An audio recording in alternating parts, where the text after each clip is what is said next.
आज़ादी के 70 साल 75 साल हो गए, अभी तक सुप्रीम कोर्ट पर केवल और केवल ब्राह्मणों का ही कब्जा है। छूत जातियों में 3 जाति लेते हैं, ठीक है, जिसमें चमार, भंगी, बसोर।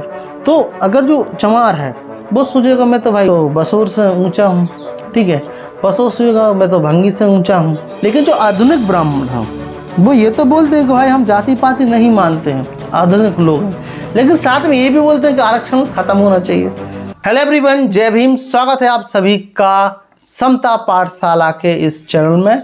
और आज की वीडियो का हमारा टॉपिक है, क्या जाति प्रथा का उन्मूलन संभव है। तो इस वीडियो का टॉपिक है और यह वीडियो काफ़ी ज़्यादा इंपॉर्टेंट है। जैसा कि आपको पता है कि ये टॉपिक है हमारा एनिहिलेशन ऑफ कास्ट, जाति भेद का उच्छेद। तो स्टार्ट करते हैं, और यदि वीडियो को अच्छा लगा तो इसको शेयर करें। वीडियो थोड़ा सा लंबा है तो पेशेंस के साथ में और ध्यानपूर्वक देखें, समझें और इसको शेयर करें। स्टार्ट करते हैं। तो बाबा साहब अम्बेडकर लिखते हैं कि सामाजिक सुधार कई प्रकार के होते हैं। इसका एक प्रकार ऐसा होता है जिसका संबंध धार्मिक भावनाओं से ना होकर सार्वजनिक समस्याओं से होता है।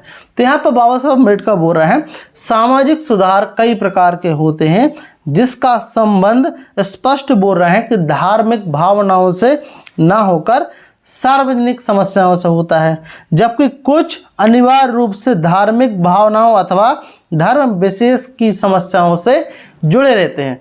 धर्म विशेष की समस्याओं से जुड़े रहते हैं, ऐसे सुधार होते हैं। ऐसे सुधारों को पुनः 2 उपभेद होते हैं, मतलब 2 प्रकार के होते हैं। इनमें से एक सुधार धार्मिक सिद्धांतों के अनुकूल है, मतलब एक सिद्धांत है, मतलब एक सुधार जो धार्मिक सिद्धांत है उसके अनुकूल है, और सिर्फ उन लोगों को जो धर्म को छोड़कर चलेगा। ऐसे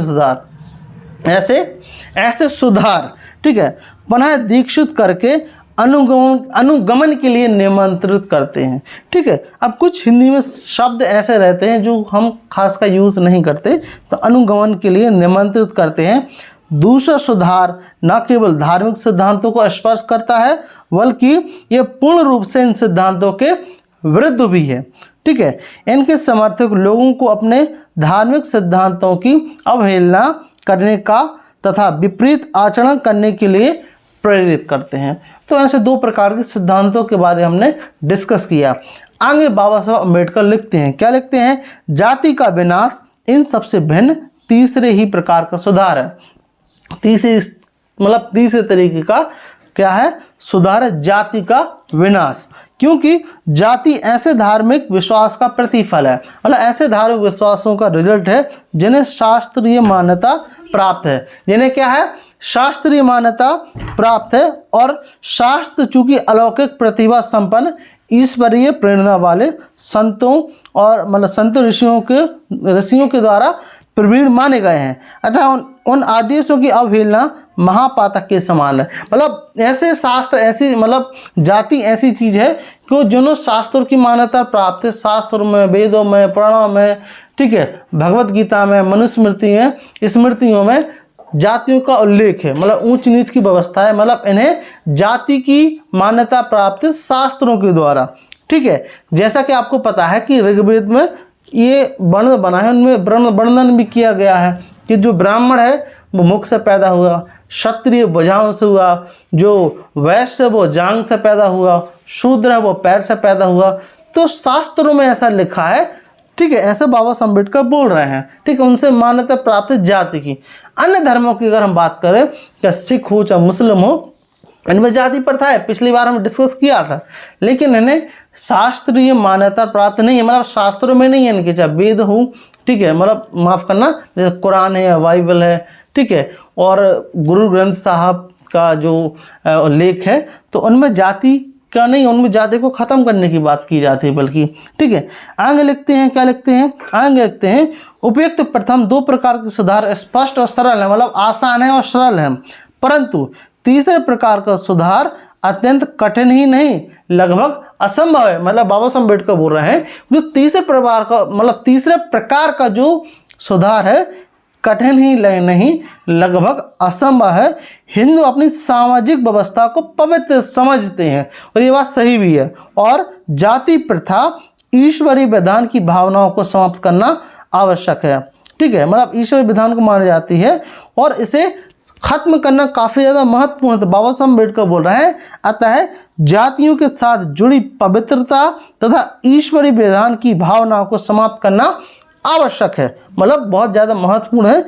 अंत में मेरा मंतव्य, थोड़े हिंदी के वर्ड थोड़े कठिन रहते हैं, ठीक है, इंग्लिश जैसे। तो मेरा मंतव्य मतलब मेरा मतलब है कि आपको शास्त्रों व वेदों की प्रामाणिकता एवं मान्यता समाप्त करनी होगी। यहाँ पर बाबा साहब अम्बेडकर बोल रहे हैं। आगे बाबा साहब अम्बेडकर क्या लिखते हैं, मैंने जाति प्रथा को समाप्त करने के उपायों पर इसलिए बल दिया है क्योंकि मेरे विचार से आदर्श को जानने की अपेक्षा आदर्श की प्राप्ति के मार्ग उचित एवं साधना अधिक महत्वपूर्ण है। ठीक है, इसलिए बाबा साहब अम्बेडकर बोल रहे हैं कि इसलिए इसको समाप्त करने की उपायों को बल दिया है। यदि आप लक्ष्य प्राप्ति के साधनों व उपायों से अनभिज्ञ हैं, मतलब आपको पता नहीं है लक्ष्य प्राप्ति के साधन क्या है, मतलब what is the way of the get the target. ठीक है, तो क्या है, अनभिज्ञ है तो आपके सारे प्रयत्न विफल होंगे। इस प्रकार इस समस्या का मेरा विश्लेषण सही है तो निश्चित ही आपका कार्य अत्यंत कठिन है और यह आप स्वयं ही समझ सकते हैं कि उसको संपन्न करने के लिए आपको किस प्रकार, मतलब किस सीमा तक सक्षम है। यहाँ पर बाबा साहब अम्बेडकर बात कर रहे हैं। आगे लिखते हैं, बहुत इंटरेस्टिंग है, ठीक है, और आई होप आपको इंटरेस्ट आ रहा होगा। जहाँ तक मेरा प्रश्न है, मैं इसे लगभग असंभव ही समझता हूँ। तो मेरा प्रश्न है, बाबा साहब अम्बेडकर क्वेश्चन है, मतलब बोल रहे हैं कि मैं इसे असंभव ही समझता हूँ। संभवतः आप मुझे से इसका कारण जानना चाहोगे। ठीक है, तो बाबा साहब अम्बेडकर बोल रहे हैं कि मेरे हिसाब से तो ये लगभग असंभव है और बोल रहे हैं कि संभव तो आप इसका कारण जानना चाहोगे। क्या कारण है, आगे देखते हैं। मेरे इस निराशावादी दृष्टिकोण के अनेक कारण हैं, अनेक इसके कारण हैं, जिनमें से कुछ महत्वपूर्ण कारणों का मैं उल्लेख करना चाहता हूँ। इनमें सबसे पहला कारण है ब्राह्मणों का शत्रुतापूर्ण रुख। क्या है, ब्राह्मणों का जो शत्रुतापूर्ण रुख जो वे इस समस्या के प्रति दिखाते आए हैं। ठीक है, ब्राह्मण देश के लगभग सभी राजनीतिक और कुछ आर्थिक सुधारों के आंदोलन का नेतृत्व करने उठाने वाले अगुआ आए हैं, बोल रहे हैं। ठीक है, इसमें कोई दो राय नहीं है। बाबा साहब अम्बेडकर बोल रहे हैं कि उन्होंने राजनीतिक सुधारों तथा आर्थिक सुधारों का अगुआ रहे हैं, परंतु जाति प्रथा का विरोध करने वाली फौज की पंक्ति में वे पीछे खड़े दिखाई भी नहीं देते। यह भी बात बोल रहे हैं कि जाति को ख़त्म करें। यहाँ बल्कि 21वीं सदी में आरक्षण को ख़त्म करने की बात कर रहे हैं। जो यूथ है, जो जिनको ये ख़त्म करना चाहिए, बोल रहे आरक्षण को ख़त्म करना चाहिए, छोटा सा वो बना। तो जातिगत आरक्षण के विरुद्ध, यहाँ तक कि ओबीसी समाज को भी विरुद्ध कर दिया। आप थोड़ा समझ रहा है, लेकिन यह बात है कि जिन्हें जाति समाप्त करनी चाहिए थी वो क्या कर रहे हैं, आरक्षण का विरोध कर रहे हैं। उनकी आने वाली नस्लें, मनु की औलादें। तो भविष्य में क्या ब्राह्मणों से इस आंदोलन का नेतृत्व करने की आशा की जा सकती है, ये भी बाबा साहब अम्बेडकर बोल रहे हैं। तो मेरा उत्तर होगा नहीं। तो आप समझ सकते हैं कि बाबा साहब अम्बेडकर ने यह लेख या भाषण 1936 में लिखा। ठीक है, और अभी तक ये क्या है, इनका दृष्टिकोण आप समझ सकते हैं। अभी तक उनको पता है कि इसका नेतृत्व की आवश्यकता, मतलब जो आशा है, नहीं की जा सकती। अब मेरा प्रश्न है, जो मतलब बोलना तो नहीं चाहिए, लेकिन जो बहुजन आंदोलन की बात करते हैं तो उन लोगों को यह बात अच्छे से समझनी चाहिए। इसका कारण जानना चाहोगे, बाबा साहब अम्बेडकर बोल रहे हैं। आप कह सकते हैं कि हमेशा हमेशा के लिए सामाजिक सुधारों से ब्राह्मण के दूर भागने का कोई कारण समझ नहीं आता। यहाँ पर स्पष्ट बोल रहे हैं। आप यह भी कह सकते हैं कि प्रबुद्ध वर्ग होने के कारण ब्राह्मण जाति के विनाशकारी प्रभाव से आप परिचित हैं और वे इसके प्रति सदैव उदासीन नहीं रह सकते, ऐसा भी बोल रहे हैं बाबा साहब अम्बेडकर। आप में से कुछ लोग यह भी कह सकते हैं कि ब्राह्मणों में भी दो प्रकार के हैं, मतलब ब्राह्मण भी दो प्रकार के होते हैं। आप यह भी कह सकते हैं, पहले इससे बोल रहे हैं बाबा साहब अम्बेडकर। ऐसा लग रहा है जैसे 1936 में नहीं, 2023 में बाबा साहब अम्बेडकर यह बात बोल रहे हैं अभी इस करंट सिनेरियो में। पहले वे जो पुरोहिताई करते या फिर सनातनी हैं, दूसरे ऐसे ब्राह्मण जो पुरातन पंथी न होकर आधुनिक प्रेमी हैं। और यदि पुरातन पंथी जाति विरोध के लिए तैयार नहीं होती तो नई रोशनी के ब्राह्मण की आवश्यकता आंदोलन में सहयोग करके, ऐसा लगता है। ठीक है, लेकिन जो आधुनिक ब्राह्मण हैं वो ये तो बोलते हैं कि भाई हम जाति पाति नहीं मानते हैं, आधुनिक लोग हैं, लेकिन साथ में ये भी बोलते हैं कि आरक्षण खत्म होना चाहिए। ठीक है, जाति का विरोध नहीं करते, छुआछूत का विरोध करते हैं। ठीक है, कि हाँ छुआछूत नहीं होनी चाहिए, जातिवाद नहीं होनी चाहिए, आज तक तो और आजकल तो आरएसएस प्रमुख भी बोल रहे हैं, लेकिन ये भी बोलते हैं कि आरक्षण नहीं होना चाहिए, जिनसे आगे बढ़ते हैं।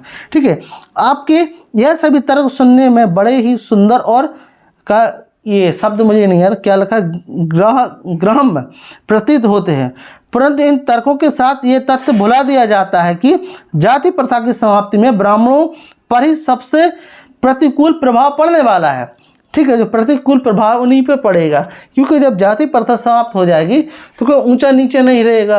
जब ऊंचा नीचे नहीं रहेगा तो पंडित जी से जयराम जी कौन करेगा, उनसे कथा कौन कराएगा, उनसे मतलब कोई बच्चा पैदा होगा या शादी होगी तो उनसे सलाह लेने कौन जाएगा, क्योंकि भाई जाति प्रथा समाप्त हो गई।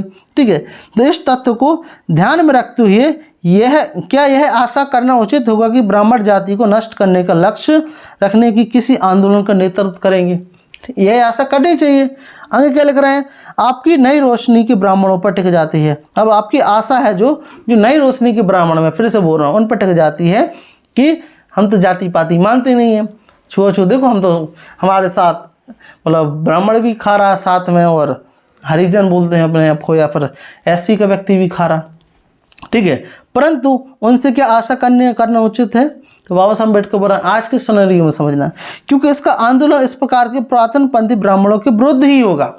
ठीक है, तो इस आंदोलन में नई रोशनी के ब्राह्मणों को भाग लेने का अर्थ अपने भाइयों के विरुद्ध आंदोलन करना होगा। तो यहाँ पर बाबा साहब अम्बेडकर स्पष्ट बोल रहे हैं कि अगर जो नई प्रकार के जो ब्राह्मण हैं, ठीक है, उस टाइम पे अगर उनसे अगर आशा करो इसको खत्म करें तो मतलब अपने भाइयों के विरुद्ध आंदोलन करना होगा। ऐसी दिशा में नई रोशनी के ब्राह्मणों से भिन्नता आसन करना मतलब आशा करना व्यर्थ ही होगा। यहाँ पे बाबा साहब अम्बेडकर बोल रहे हैं। ठीक है, आगे बहुत महत्वपूर्ण बात बोल रहे हैं, इस बात को आपको समझना होगा। क्या बोल रहे हैं कि सभी ब्राह्मण एक ही समाज के अंश हैं, एक ही समाज के अंश हैं, और उपयुक्त तो दोनों प्रकार के ब्राह्मण एक ही शरीर की दो भुजाओं के समान है। तो जो चाहे पुरातन पंथी ब्राह्मण हो चाहे आधुनिक ब्राह्मण हो, जो आधुनिकता में विश्वास करते हैं, वो क्या बोल रहे हैं, एक ही शरीर की दो भुजाएं, दो भुजाएं, एक ही शरीर की दो भुजाएं हैं, इस प्रकार मतलब भुजा हैं बोल रहे हैं। तो यदि भुजा पर आघात होता है, यदि एक भुजा पर आघात करेंगे तो निश्चित ही दूसरी भुजा रक्षा के लिए उठेगी। अगर हम जाति प्रथा खत्म करने की बात करेंगे तो आधुनिक जो ब्राह्मण अपने आप को बोलते हैं, ठीक है, वो इसको क्या करेंगे, इसकी रक्षा के लिए उठेगी, और हम देख भी रहे हैं। ठीक है, तो इस संदर्भ में मुझे इंग्लिश कॉन्स्टिट्यूशन नामक पुस्तक के लेखक प्रोफेसर डाइसे का महत्वपूर्ण कथन स्मरण हो जाता है, मतलब स्मरण मतलब याद हो जाता है। पार्लियामेंट की विधायिका सर्वोच्च सत्ता की सीमाओं का वर्णन करते हुए प्रोफेसर डाइसे ने लिखा है। क्या लिखा है, मैं इसको एक बार में पढ़ देता हूँ, आपको समझना पड़ेगा। ठीक है, थोड़ा सा बोरिंग लग सकता है लेकिन समझना। क्या लिखते हैं प्रोफेसर डाइसे कि किसी भी प्रभु सत्ता, खास तौर से पार्लियामेंट को अपने अधिकारों का प्रयोग में दो रुकावटों का सामना करना पड़ता है। इनमें से एक अंदरूनी रुकावट, दूसरी बाहरी रुकावट। यहाँ पर बोल रहे हैं, ठीक है, किसी प्रभु सत्ता या पार्लियामेंट के अधिकारों के प्रयोग के लिए एक अंदरूनी रुकावट है और एक बाहरी रुकावट है। बाहरी रुकावट इस संभावना की होती है कि संपूर्ण जनता अथवा उसका बड़ा भाग कहीं उसके दिशा निर्देशों व कानून की अवहेलना या उल्लंघन ना करे। पहली रुकावट बाहरी। इसके विपरीत आंतरिक प्रभु सत्ता अपनी प्रकृति का परिणाम होती है। यहाँ तक कि निरंकुश शासक भी अपनी शक्ति का प्रयोग अपनी प्रकृति के अनुसार करता है, स्पष्ट बोल रहे हैं। और उसकी शक्ति एवं प्रकृति का निर्माण उसके समकालीन समाज की परिस्थितियों एवं नैतिक मूल्यों पर निर्भर करता है। सुल्तान यदि चाहता तो भी मुसलमानों का धर्म नहीं बदलवा सकता, परंतु यदि उनमें यह सामर्थ्य होती भी तो भी इस बात की कम संभावना है कि मुस्लिमवाद का प्रमुख मुस्लिम धर्म को उखाड़ फेंकने की इच्छा करता। आगे लिखते हैं, इस प्रकार सुल्तान की प्रभुसत्ता पर आंतरिक तथा बाहरी दोनों प्रकार की रुकावटें हावी हो जाती हैं। कुछ लोग प्राय निरर्थक सा यह प्रश्न करते हैं कि वह पोप आमुख सुधार क्यों लागू नहीं करते। अब पोप आमुख सुधार क्या होता है, अब मुझे इसके बारे में ज़्यादा जानकारी नहीं है, तो आप लोग अगर कोई समझदार हो व्यक्ति, इसमें जानकार हो, तो प्लीज़ मुझे कमेंट बॉक्स में इसको जरूर बताएं, मेरा नॉलेज ठीक करने का प्रयास करें। उसका उत्तर यही है कि क्रांतिकारी विचारधारा के लोग पोप नहीं करते, ठीक है, और उचित व्यक्ति पोप बनते हैं, उसमें क्रांतिकारी बनने की इच्छा नहीं होती। आगे लिखते हैं, अब बाबा साहब अम्बेडकर बोल रहे हैं कि मेरे विचार से प्रोफेसर डायसे का उपयुक्त कथन भारतीय ब्राह्मणों पर पूरी तरह से लागू होता है, और हम उसी स्वर में कह सकते हैं कि यदि पोप बनने की वाली इच्छा में क्रांतिकारी बनने की इच्छा की चाह होती तो ब्राह्मण के घर में जन्म लेने वाला व्यक्ति उनमें कम क्रांतिकारी नहीं बनता। ब्राह्मण से सामाजिक क्रांति में भागीदारी बनने की आशा करना मेरी कल्पना करना होगा, जैसा कि लेंसी स्टेफेंस के शब्दों में ब्रिटिश पार्लियामेंट में ऐसा कानून पास करना कि नीली आंखों वाले सभी बच्चों की हत्या कर दी जाए। मतलब उनसे इस आंदोलन की आशा करना मतलब क्या होगा कि नीली आंखों वाले बच्चों की हत्या कर दी जाए, ऐसे बाबा साहब अम्बेडकर बोल रहे हैं। अब आगे क्या लिखते हैं, बहुत ध्यान से सुनने वाली बात है, आपको ध्यान देना पड़ेगा, ठीक है। आगे बाबा साहब अम्बेडकर लिखते हैं, क्या लिखते हैं कि आप लोगों में से कुछ लोग यह भी कह सकते हैं कि इस आंदोलन में ब्राह्मणों का सहयोग अथवा असहयोग की हमें परवाह नहीं करनी चाहिए, यह भी कह सकते हैं। आप क्या लिख रहे हैं, परंतु यह दृष्टिकोण इस बात का परिचायक है कि ऐसे व्यक्ति समाज पर बुद्धिजीवियों के प्रभाव की उपेक्षा करना चाहते हैं। बाबा साहब अम्बेडकर बात कर रहे हैं, महान व्यक्तियों द्वारा इतिहास निर्माण की बात के आप कायल हो या ना हो, यहाँ पर बोल रहे हैं, यह बात आपको माननी होगी कि बुद्धिजीवी वर्ग प्रत्येक देश में यदि समाज को नियंत्रित नहीं तो बड़ी सीमा प्रभावित अवश्य होता है। मतलब अगर वह क्या बोलते हैं कि आपकी बात को नियंत्रित नहीं कर सकता तो कम से कम प्रभावित जरूर करेगा। बुद्धिजीवी वर्ग दूरदर्शी होता है, यहाँ पर बाबा साहब अम्बेडकर बोल रहे हैं क्या, और वह उचित परामर्श एवं नेतृत्व प्रदान करता है। किसी भी देश की बहुसंख्यक जनता विवेकशील विचारों वाली क्रियाशील नहीं होती। अधिकांश जनता बुद्धिजीवियों की अनुगामिनी एवं उसका अनुकरण करने वाली होती है। अनुगामी मतलब क्या होता है, उसका फॉलो करना और उसका अनुसरण करना, ठीक है, मतलब उसका एक्सेप्ट करना। अतः यह कहने में तनिक भी अतिशयोक्ति नहीं होगी कि देश का भविष्य बुद्धिजीवियों पर निर्भर करता है, ऐसा बाबा साहब अम्बेडकर बात कर रहे हैं। देश का बुद्धिजीवी वर्ग ईमानदार, निष्पक्ष और स्वतंत्र चिंतन वाला होता है, तो उस पर भरोसा किया जा सकता है कि यदि बुद्धिजीवी वर्ग क्या है, ईमानदार है, निष्पक्ष है, स्वतंत्र चिंतन वाला है, जाति के बियॉन्ड अगर सोच पाता है, तो क्या होता है कि वह उस पर भरोसा किया जा सकता है। लेकिन संकट के समय स्वप्रेरणा समाज को उचित नेतृत्व प्रदान करेगा, ठीक है। देश की विडंबना यह है कि जितने भी बुद्धिजीवी वर्ग हैं वो जातिवादी लोग हैं, ठीक है। वो जाति अगर वो सोचने का प्रयास भी करे तो जाति अड़ंग आ जाती है। आगे क्या लिखते हैं बाबा साहब अम्बेडकर, क्या लिख रहे हैं, बुद्धिजीवी वर्ग के इस महत्वपूर्ण के साथ ही विचारणीय बात यह भी है कि बुद्धिजीवी स्वयं में कोई साधन नहीं है। क्या लिख रहे हैं, यह केवल साधन है, it is the way, it is the only way, okay, क्या है, साधन है, और यह बुद्धिजीवी व्यक्ति पर निर्भर करेगा। मतलब it is depend on the, किस पर, बुद्धिजीवी वर्ग, इट विल डिपेंड, ठीक है। इस साधन अर्थात अपनी बुद्धि का प्रयोग किस उद्देश्य पूर्ति के लिए करता है, इस पर निर्भर है। बुद्धिजीवी व्यक्ति सरलता से दुरात्मा भी बन सकता है। जो बुद्धिजीवी वर्ग है सरलता से क्या, दुरात्मा भी बन जाएगा। इसी प्रकार बुद्धिजीवी वर्ग महान आत्माओं का वर्ग भी हो सकता है, जो सदैव सहायता एवं पतित मानवता के उद्धार हेतु तत्पर रहता है। दूसरी ओर बुद्धिजीवी लोग कुटिलों की जमात या ऐसे लोगों को सार्थक रूप से ग्रहण कर सकते हैं। आगे क्या लिखते हैं, अब भारत के संबंध में बाबा साहब अम्बेडकर बात की, ये बुद्धिजीवी के संबंध में थी। अब भारत के संबंध में बोल रहे हैं कि भारत के संबंध में यह विडंबना कही जा सकती है, विडंबना कही जा सकती है कि यहाँ के बुद्धिजीवी वर्ग के रूप में ब्राह्मण ही उपलब्ध है उस समय पे।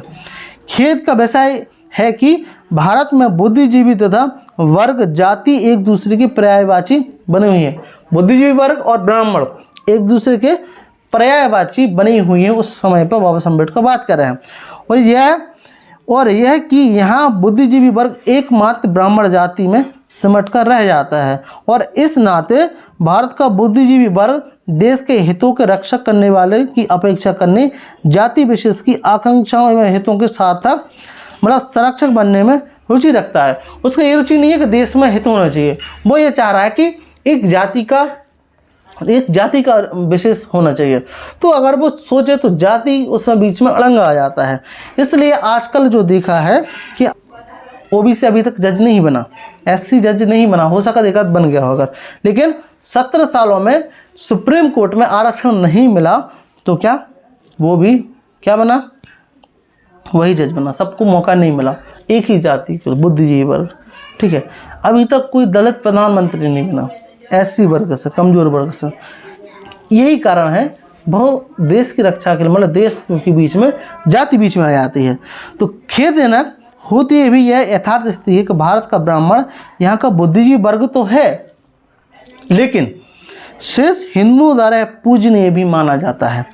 हिंदुओं को यह सिखाया जाता है कि ब्राह्मण भूदेव मतलब पृथ्वी का देवता, ब्राह्मण ही उसके गुरु होने योग्य है, ये भी है, यह सिखाया जाता है अन्य लोगों को। मतलब वर्णाधाम ब्राह्मणों गुरु, वर्णाधाम ब्राह्मण गुरु मतलब ब्राह्मणों के संबंध में मनु का कथन है। अब मेरी संस्कृत बहुत ही ज़्यादा खराब है लेकिन पढ़ने का प्रयास कर रहा हूँ, 10 साल से मैंने नहीं पढ़ी, 11 साल। क्या लिख रहे हैं, आ नामना तेषु धर्मेषु कथनम स्वदाति चेदवेत यम सृष्टा ब्राह्मणा बृहु सब धर्म संकितः, ऐसा ब्राह्मणों के में कथन रख रहे हैं। आगे क्या लिख रहे हैं बाबा साहब अम्बेडकर, थोड़ा सा रह गया, पेशेंस रखना पड़ेगा, ठीक है। और ये बहुत महत्वपूर्ण चीज़ है, इस बात को आज के समय में आपको लेना पड़ेगा। अगर ये पूछा जाए कि धर्म के उन बिंदुओं को किस प्रकार से लिया जाए तो इसके बारे में विशेष तौर पर नहीं बताया गया है। तो उत्तर हुआ कि श्रेष्ठ ब्राह्मणों द्वारा प्रतिपादित विषयों के निश्चित रूप से विधिक बल होगा। अब आगे क्या लिख रहे हैं समझना पड़ेगा, लास्ट पेज रह गया है आपको। आगे लिख रहे हैं बाबा साहब अम्बेडकर, इस प्रकार देश का बुद्धिजीवी वर्ग जो शेष समाज पर हावी है, शेष जब निजी स्वार्थ के कारण जाति उन्मूलन के आंदोलन का विरोधी हो, अगर वो जाति उन्मूलन का विरोधी हो शेष निजी कारण की वजह से, तो इस आंदोलन की सफलता मेरी समझ है बहुत ही कम संभावना रह जाती है। यहाँ पर बाबा साहब अम्बेडकर बोल रहे हैं। आगे क्या लिख रहे हैं, आपके आंदोलन की सफलता में यह संदेह दूसरा कारण स्पष्ट करने के लिए यह बताना आवश्यक है। दूसरा कारण क्या है, पहला कारण तो ब्राह्मण खुद ही है, अब उसका पूरा तरीके से क्या कर दिया बाबा साहब अम्बेडकर ने, उसको डिस्क्राइब कर दिया।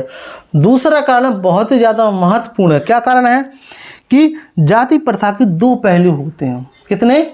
2 पहलू हैं जाति प्रथा के, अर्थात एक जाति एक रूप में यह समाज को विभिन्न समुदायों में बांटती है। क्या? विभिन्न समुदाय बांटते हैं। दूसरे में यह विभिन्न समुदायों को श्रेणी में व्यवस्थित करता है जिनमें एक से दूसरी जाति का सामाजिक स्तर ऊंचा या नीचा घोषित किया जाता है। मतलब एक समाज का स्तर है उससे ऊंचा या नीचा घोषित किया जाएगा। अच्छे शब्दों में बात करें तो जैसे कि अछूत जातियाँ, शुद्ध वर्ग की बात करें तो उसमें 3000 से ज़्यादा जातियाँ आती हैं, लगभग 3743। उनके बीच में जाति पाति का संबंध है, ऊंच नीच की व्यवस्था है, ठीक है। आगे लिख रहे हैं, इस व्यवस्था में प्रत्येक जाति इसी बात में संतोष अनुभव करती है कि वह किसी न किसी जाति से ऊंची है। मतलब अगर आपकी जाति कोई है, ठीक है, आप अछूत जातियों में 3 जाति लेते हैं, ठीक है, जिसमें चमार, भंगी, बसोर। तो अगर जो चमार है वो सोचेगा मैं तो बसोर से ऊंचा हूँ, ठीक है, बसोर सोचेगा मैं तो भंगी से ऊंचा हूँ, ठीक है, माफ़ करना, मैं तो ऐसा बोल सकता हूँ, ठीक है। तो इनमें क्या है, इनके अछूत जातियों में क्या है, ऊंच नीच की व्यवस्था है। ठीक है, अब इनके बीच जब ऊंच नीच की व्यवस्था कायम होगी तो आपको लगेगा अरे मैं तो इससे ऊंचा हूँ, अपने आप को ऊंचा समझोगे। तो इस मापदंड का यह स्वाभाविक परिणाम हमें कोटि के अनुसार जातियों के सामाजिक व धार्मिक अधिकारों मतलब अष्टाधिकारी संस्कार की न्यूनदाधिकता के रूप में दृष्टिगोचर होता है। जिस जाति का दर्जा मतलब जो दर्जा है जितना ऊंचा होगा उसका उतना अधिक नीचा दर्जा होगा। ठीक है, तो उसे उतने ही कम अधिकार प्राप्त होंगे, उसको उतनी ही कम अधिकार प्राप्ति भी होंगे। जातियों की क्या लिखा, जातियों के ऊंच नीच की व्यवस्था इसे संयुक्त मोर्चे के रूप में संगठित नहीं होने देती। क्योंकि मैंने एक अगर अछूत जातियों में लिया तो ये लोग भी संगठित नहीं हैं। तब शादी विवाह होगा, अगर 15% अगर SC की बात करें तो उनमें ऊंच नीच की व्यवस्था है, तो वो संगठित नहीं है। ठीक है, इवन यहाँ पर उपजातियों का भी संगठन है, उपजातियाँ भी एक नहीं है। अगर एक बात करें चमार जाति जिसमें विशेष अहिरवार और जाटव आते हैं, तो इनके बीच में भी रोटी बेटी का संबंध उपलब्ध नहीं है। जबकि एक जाति उपजाति की बात हम कर रहे हैं। इवन अगर हम बात करें इनके संगठनों की तो बाबा साहब अम्बेडकर की बात कर, लेकिन एक बहुत शर्म की बात है कि अहिरवार समाज का अलग संगठन चल रहा, जाटवों का अलग चल रहा, एक ही जाति की बात कर रहे हैं। ठीक है, तो ये स्थिति है। एक अछूत जाति की बात करें तो उनका भी संगठन अलग है। तो जब एक ही नहीं हो पाएंगे मतलब दुश्मन क्या कामयाब हो जाएगा, कभी एक ही नहीं हो सकती, जाति खत्म नहीं हो सकती। तो यदि कोई जाति अपने से ऊंची जाति के साथ रोटी बेटी का संबंध का दावा करती है, यदि कोई जाति है ऊंची जाति से अगर हो जाए, ठीक है, दावा करती है, तो जातिवाद के जो धूर्त पोषक हैं जिनमें वधु ब्राह्मणों का बहुल होता है, फौरन यह कहकर उसका मुँह बंद कर देते हैं, मतलब उसका मुँह बंद कर देते हैं और ऐसा दावा करने से पहले उसे नीची जाति के साथ रोटी बेटी संबंध बनाने के लिए तैयार रहना चाहिए, ऐसा वो कहते हैं। तो आपका मुंह बंद हो जाता है। ठीक है, आप कहते तो सही हैं लेकिन आप नहीं करोगे तो दिक्कत है ना। आ रहा समझ में? आगे क्या लिखते हैं, इस प्रकार हिंदू धर्म में सभी लोग जातिवाद के गुलाम कहे जा सकते हैं। ठीक है, हिंदू धर्म में जो जातिवाद के सभी लोग क्या गुलाम कहे जा सकते हैं, ऐसा बाबा साहब अम्बेडकर बोल रहे हैं कि सभी लोग जातिवाद के गुलाम हैं। कोई ऊंच, क्योंकि सब में जो 6743 जातियां हैं उनमें ऊंच नीच की व्यवस्था कायम है।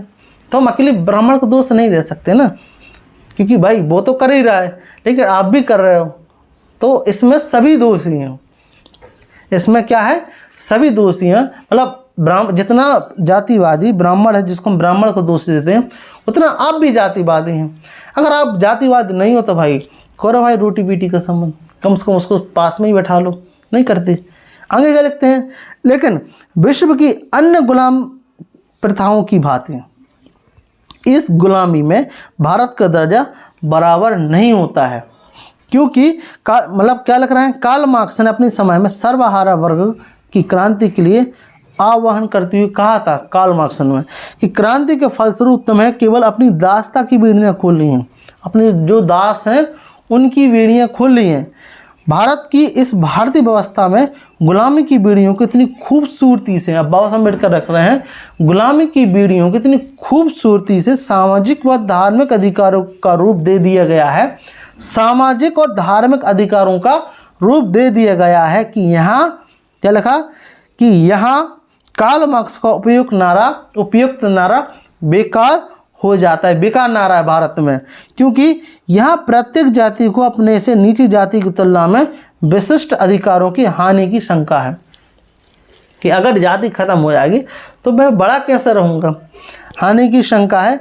यहाँ की जातियाँ ऐसे प्रभुत्व संपन्न गणराज्य हैं जिनमें सब एक दूसरे से आपस में श्रेष्ठ या बदतर है, एक दूसरे से श्रेष्ठ भी है और बदतर भी है। इस श्रेष्ठता क्रम के कारण प्रत्येक जाति अपने जाति तथा उसके सामाजिक स्तर की रक्षा के प्रति संकुल रहती है। ऐसी दशा में जाति प्रथा के विरुद्ध जेवहाद आप सभी हिंदुओं के शामिल होने की आशा नहीं कर सकते। तो स्पष्ट बोल रहे हैं, ठीक है, कि अगर आप जाति प्रथा अगर आप ख़त्म करना चाहते हो, ठीक है, तो दो अड़ंगे बीच में आ रहा है।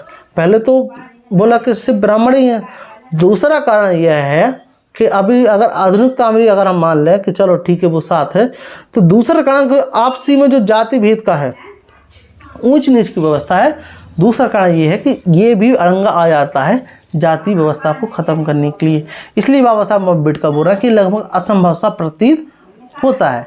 लेकिन अभी ये पूरा नहीं है, अभी पूरी बुक बाकी है, आगे बाबा साहब अम्बेडकर क्या बोल रहे हैं। ठीक है, तो यदि आपको ये वीडियो अच्छा लगा हो तो प्लीज़ इसको लाइक ज़रूर करें और इसको शेयर करें। साथ ही साथ अगर मेरा प्रयास लग रहा हो कि हाँ बाबा साहब अम्बेडकर की बात हर जगह पहुंचनी चाहिए, क्योंकि आजकल हम बाबा साहब अम्बेडकर को पूजने में ज़्यादा विश्वास रखने लगे, हम पढ़ते ही नहीं हैं हम। ठीक है, इवन मैं भी नहीं पढ़ता था। तो मेरा प्रयास ये है कि इन पुस्तकों के माध्यम से जो बाबा साहब अम्बेडकर चाहते थे, इस बुक में क्या चाहते थे, उन्होंने क्या लिखा है, वीडियो के माध्यम से मैं खुद समझूं और आपको समझाने का एक प्रयास करूं। तो यदि आपको मेरा काम अच्छा लगता है तो प्लीज़ इसको ज़्यादा से ज़्यादा शेयर करें, साथ ही साथ इसको सब्सक्राइब करें और कमेंट जरूर करें। और जो भी नेगेटिव कमेंट करने वाले लोग हैं, प्लीज़ इस वीडियो को कुछ तथ्य के साथ में कमेंट करें ताकि मैं इसका जवाब दे सकूं।